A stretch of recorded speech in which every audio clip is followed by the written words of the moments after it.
Berhem Salih, poste komisere giştiye neteveyn yekbuiye karu baren penaberan vergirt. Kesayete siyasiye diyare başure Kurdistane u serokkomare bereye Irak'e, Dr. Berhem Ahmet Salih, piştinir khandina komiteye ke bilinda neteveyn yekbui ev post vergirt. PK agahtariyan, jibovi poste neteveyn yekbui, danzdeh kesayetin cihaniyen ji Avrupa u Amerika'yı ketibun peşbirke. Pişti hevditina namzedanı bir komiteye bileveyn yekbui re, Dr. Berhem Salih ev post vergirtiye. Çavkaniyan zanin ku komiteya bilinda neteveyn yekbui, biserokatiya sekretere giştiye neteveyn yekbui, Antonio Guterres, hevditin bir namzedan rekiriye.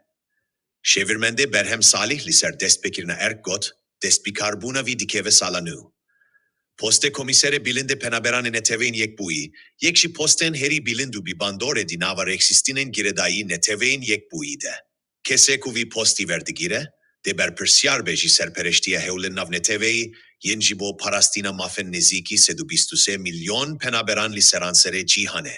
Endame desteya kargeriya ofisa siyasiya partiya demokrata Kurdistane PDK, hoşyar zebari siye çiriya peşina 2025 liser tora civaki eksezanyari benu ragihandı bu. Doktor Berhem Ahmet Salih, bi piştgiriyameya tam, namzede Irak u Herema Kurdistaneye jibo poste komisere bilinte penaberan neteveyn yekbui.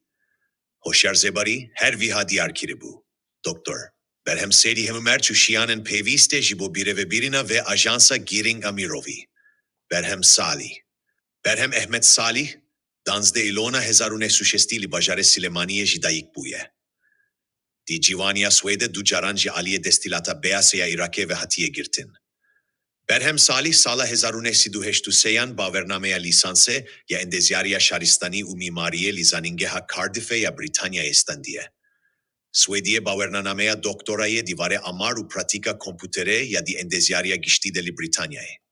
Berhem Salih daviya sala hezarune siduheftu şeşan pevendi bi yekitiya niştimani ya Kurdistane redaniye.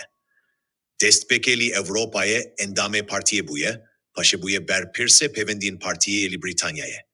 Nunere kabineye yekem a hikumeta Herema Kurdistane buye. Pişti hilbijartina yekem a parlamento eli Kurdistane, sala hezarunek siduneh ve duduyan buye, berpirse pevendin derve eli Amerika'ye.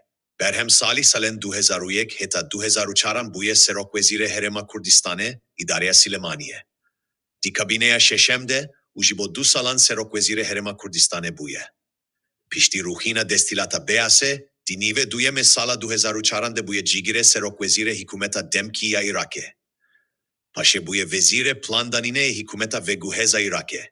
Duredi salen 2006, heta 2009 cigire serok vezire hikumeta hilbijarti ya Irak'e, ya bi serokatiya Nuri Maliki buye. Dr. Berhem Salih damezirinere zaningeha Ameriki ya Silemaniye'ye. Salih duye çiriya peşina 2008 ve ki serok komare heştimine Irak'e hatibu hilbijartin.